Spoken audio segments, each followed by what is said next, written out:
beautiful Hey. women. It's 1 o'clock CEST, and here we are for you with our promised live. Yeah. Do we immediately hop in, or do you want to wait for a while? I think we have to start because we have a lot of people from the States, and I think they're sleeping right now. Yeah, so it will be watched live anyhow. Yeah, exactly. Oh, but there's someone live. Very good. Can you hear and see us? We are going to Give me a start. second. The kids are here. Dan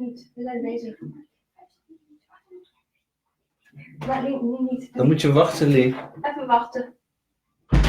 That's the thing with live videos. Yeah, so this can happen. So welcome. We are Priska and Bas. We are a relationship and intimacy experts supporting single, successful female business owners to attract big, epic love. Yeah, and keep it. Keep it. By actually, especially from you guys, for you guys who are in the business world, from like switching from achieving to receiving. Yeah. And today we're here and we want to talk about the fact what I, Priska, had to sacrifice in order to attract this man. And I don't know how much you already know about our love story. It's a big one, it's an epic one, and it's a very controversial one because polarizing yes, one. It's a very polarizing one, and we're going to share in the future a lot of things about our story and how we met. And but today I really want to I want to share my story, how I actually had to let go of something to get what I wanted. Did I say everything that I wanted? Everything. Okay, yeah. So let's just dive right in. So it was actually in 2015. I was single. I was growing my business, building up my business in 2015. And I had my beautiful sisters, my mastermind group that I met every once in a while, I think over all 2 months. And we met in this beautiful summer day. It was early summer day in Switzerland. And we had this beautiful meetup there at my friend's place. And one of my sisters, she organized a ritual for us. And to be honest, I was kind of scared because if you know Laura, I mean, like, she's this badass Slavic woman who, like, she has this, like, she makes people literally walk over hot coals. This is what she does for a living. So I was like, oh my goodness, what is going to happen with me? But I was really also like really giddy to know what it was about. And after the mastermind, when we were sitting together, looking into our businesses and just sharing ideas, it was time for this ritual. And I actually, to be honest, I tried to run away because it was 3 hours with the train to get to her place. So I was like, I think I have to go on the train, bye. But, you know, like, if you know Laura, she wouldn't let me go. Like, so, okay, sit down. And then she put like a piece of, how do you say that? A wooden... Like a wooden board, exactly, yeah. In front of each and every one of us. And she was saying, okay, now think about the number one dream that you have. And I was like, okay, I want to build an epic business. I want to change the world. I want to influence women. I want to support them to grow in their most authentic versions, blah, blah, blah, blah. And she was like, stop. I want to talk about you. What is your biggest dream? Because it all sounds great, and I believe you want to do all these beautiful things, but what is your personal dream? And I really, like, it just flipped out of me, like, I want love.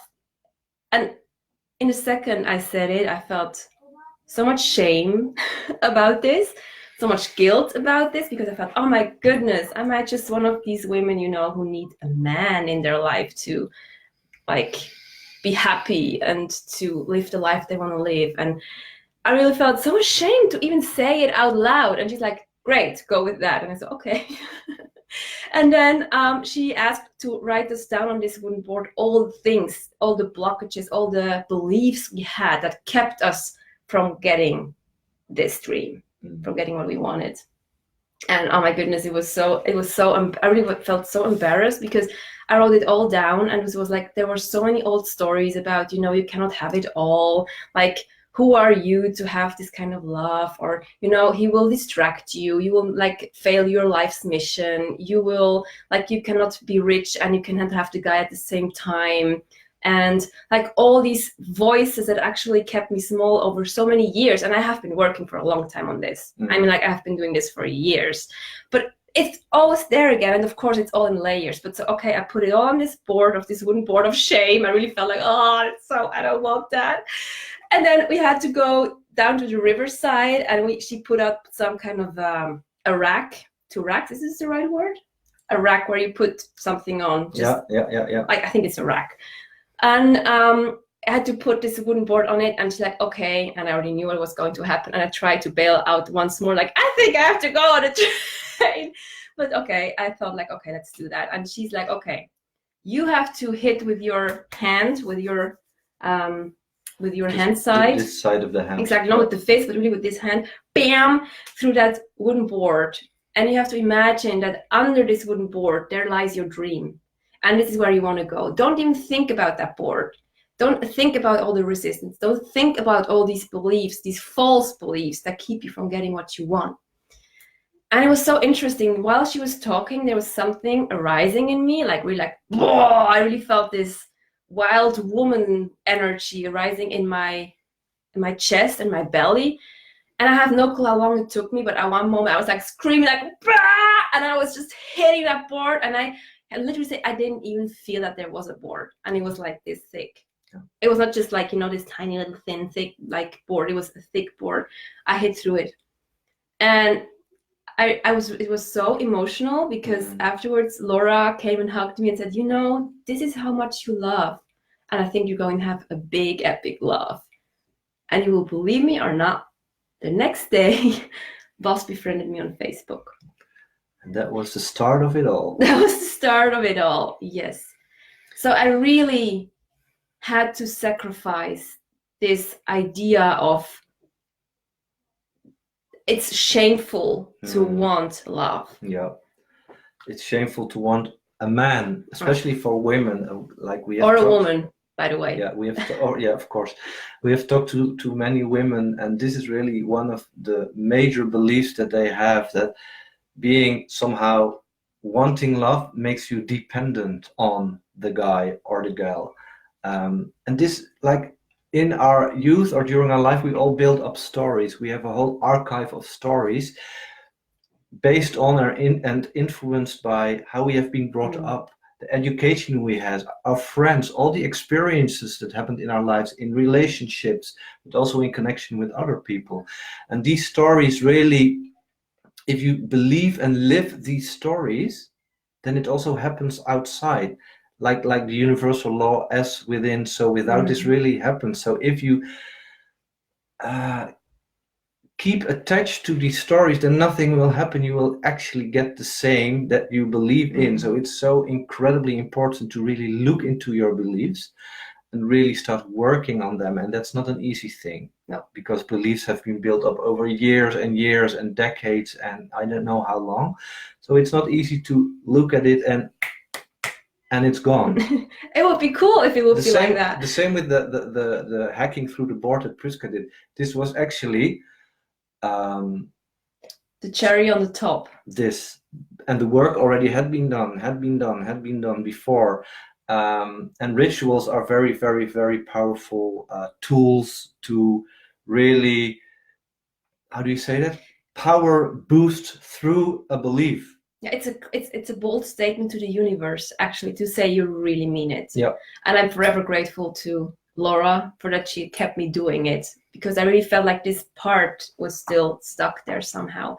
So we're not telling you to go out there and like hack some wood. You can do that. You can do that too. You have to look for your Laura, and then she can do it for you. Yeah. She's amazing. But there are also other Lauras out there. But what we want to say is really looking at what do you have to sacrifice.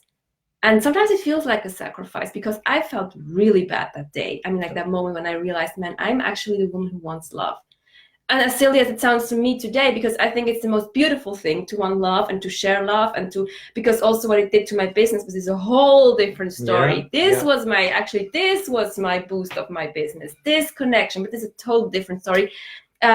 But to admit it, at that moment, I felt like a little girl. I felt like, oh my goodness, I'm waiting for my knight in shining armor to save me. And of course, I was not this kind of girl. I was like the woman who got shit done and, had big dreams and big visions for her life. But these things can go hand in hand. It's not like either or. No. It's like You can have it both. So please look at your beliefs, dive deep, and I guess because we have been talking to lots of women, and that's why we also created this list, the key to love, that we want to give you as a welcome present in this group, a welcome gift. So really look also into there, because there are 7 major blocks that we believe, based on the stories we heard of many, many women, that keeps you from soul stirring love. And it doesn't say that you have all these 7 ones, but maybe some of them are really major in your life as well. And on top of that, you can look into your own stories that are not on this key to love list. So it's really important to look at it and take the time. You don't have to rush anything. It's all about getting aware. And when there is awareness, then things start flowing. Yeah, absolutely. And you can change. When you have awareness, you can look for tools also to change it. You can look for your Laura. You can look for your coach, for therapist, whatever you want, that supports you on your journey. And Birgit is writing, his story touches me deeply to tears. It's the same topic with me. I know this topics. I mean, we have talked to so many women, and it's like the whole thing. It's like just a pattern that we all have. We strong women who actually are, having a good life and everything is great. But there are some core beliefs that just keep us stuck there. Yeah. So thank you so much for being here again in this group. Get your free guides. Because it's really helpful. Really. We're going to link it once more, but we also tagged you in it. Actually, you can find it everywhere. So it's actually very easy for you to find it. Yeah. And thank you so much. Have a wonderful, wonderful day. And we'll see you next Monday. Next Monday we will be in Switzerland because we're giving a workshop there. And I hope we will be there already, because of course we never know. We fly in the morning, but you never know if it's all on time. With our flight karma, it will be good now. And the last thing I want to say is we love if you share things about yourself. Yeah. Don't feel obliged, but if you feel the openness to share your story or to share like questions that you want to ask us in the comments, please do so, because with sharing, you also help other people. Absolutely. It's really about community. It's about sisterhood, actually, about sisterhood also, with one king in the middle. About also getting recognition for your own story. Absolutely. This always helps me very much when I have a story and I see that other guys or other women that I know actually struggle with the same thing. This already helps me majorly, that I'm not like alone in this world. So absolutely. Please share. Yeah. And if you have questions about what we just shared, just put them in the comments, or you can also write us an email if it's too private. We are there for you, and we really want to nurture you in this group with everything possible. So thank you so much. And we're going to help now the girl to bake her cake. Yes. Bye. Bye. Bye-bye.